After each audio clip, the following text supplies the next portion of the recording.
Oke, dari kita mau ngebahas soal topik yang lagi panas sekarang ya, dan gua rasa semua orang juga udah tahu yang soal IGRS. Kalau yang kagak tahu apa itu IGRS, singkatan dari Indonesia Game Rating System. Ya intinya pokoknya dia di bawah Komdigi. Yang tujuannya di mana tuh game-game yang masuk ke Indo tuh semua ya mesti di-rate sama mereka. Dan misalnya ada yang nggak lulus rate dari mereka gitu loh, udah yang di atas 18 plus, itu berarti itu game gak boleh masuk, gak bisa dimainin di Indo. Nah yang jadi masalah kemarin nih IGRS ini launching di Steam, dan game-gamenya itu di rate-rate-nya pada ngaco. Ada yang misalnya game-game hentong gitu dinilai 3 plus gitu ramah anak-anak. Terus ada juga game-game ya yang kayak sebenarnya tuh buat bocil malah dinilai 16 plus, 18 plus. Dan pokoknya banyak lagi lah. Bahkan sampai Clair Ops, terus sama MGS yang jelasnya tuh game udah ngetop banget. Itu ternyata nggak lulus anjir. Jadi kayak seolah-olah nggak bisa dimainin di sini. Nah, abis itu orang-orang tuh pada teriak katanya ini gila nih, katanya yang nge-rate siapa yang ngenilai katanya sampai kayak begini.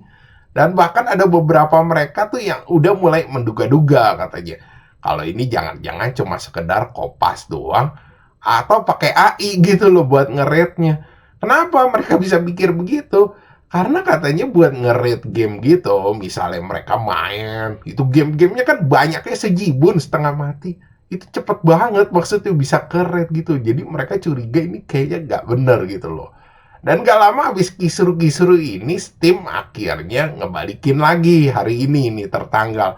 Jadi bukan IGRS lagi, tapi pakai PEGI kayak biasa. Dan belakangan si Komdigi sendiri juga klarifikasi katanya. Kalau mereka ini katanya nggak ngeluarin IGRS yang dikeluarin sama sistem ini katanya. Jadi ini kerjaannya sistem. Nah, belakangan mereka juga bilang katanya kalau bakalan manggil si Steam juga buat klarifikasi maksudnya apa.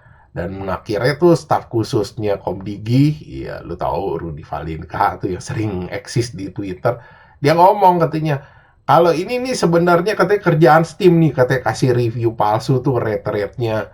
Habis itu dibilang katanya ya kesannya kayak mendiskreditkan lah, bikin kisru di masyarakat gitu loh. Jadi Komdigi namanya kan jelek.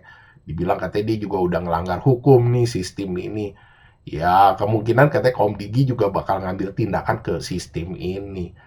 Ya, akhirnya masyarakat juga kepecah sih sekarang opininya. Ada yang bilang katanya iya benar gitu, katanya oh iya nih Steam katanya bikin kisru gitu, mendiskreditkan. Ada juga yang bilang katanya masa sih katanya sekelas Steam katanya kayak begitu, ya kan nggak mungkin. Jadi ya mereka mencurigakan ada salah satu pihak lah yang bohong. Nah habis itu Chris Anthony CEO Toge Production juga ikut buka suara. Ya dia ngomong soal kekacauan ini di mana game dia tuh di rate buat ya usia dewasa banget gitu loh. Habis itu dia juga nyikapin tuh yang katanya soal ada pasal-pasal yang dibilang menurut dia agak aneh gitu loh. Di mana katanya rate ini bisa juga jadi pendapatan non pajak buat negara. Ya habis itu ya nambah seru dah akhirnya orang yang komen-komen.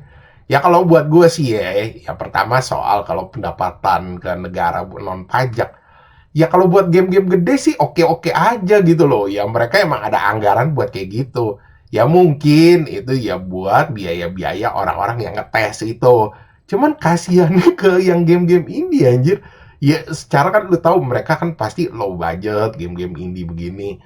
Ya ditambah mereka mesti ngebayar itu ya kita nggak tahu nih biayanya nanti berapa tes-tesnya ini. Ya itu kan pasti ngeberatin mereka. Nggak mungkin sistem itu yang nanggung gitu sekian banyak ngeret. Habis itu iya mereka nanggung sedian. Pasti ujung-ujungnya dibebanin di itu game. Iya apes-apesnya aja ntar developer-developer yang kecil-kecilan kayak gitu. Nah terus yang kedua kalau yang soal ya dibilang katanya rate-rate ini sekarang akhirnya jadi kisru salah.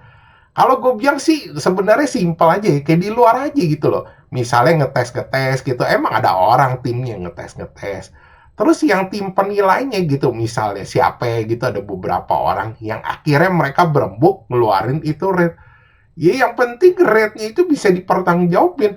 Jadi orang-orangnya itu misalnya yang rate siapa gitu, yang ngasih berapa orang ini. Itu ntar dicantumin. Ya misalkan, ya kalau nggak ada masalah ya gak usah dicantumin. Misalkan kalau ke depannya ada masalah gitu, ya mereka bisa bertanggung jawab gitu loh. Kenapa mereka bisa nge-rate game-game ini kayak begini gitu loh.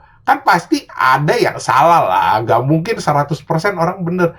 Yang cuman kalau maksudnya orang bisa nilai habis itu ya mereka nggak bertanggung jawab, ya itu susah juga. Ya simpelnya mereka bisa nilai apa aja, misalnya ada salah gitu, ya mereka nggak usah tanggung jawab, 3 revisi, itu kan kayaknya nggak fair banget gitu loh.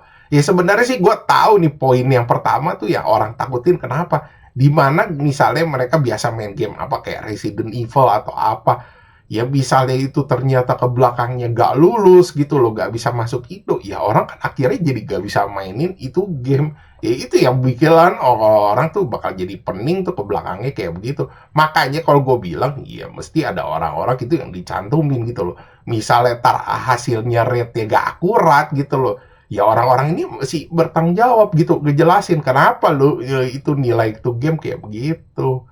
Oke, sekian gitu aja bahasan dari gue. Thanks for watching. Jangan lupa like dan subscribe. Thank you.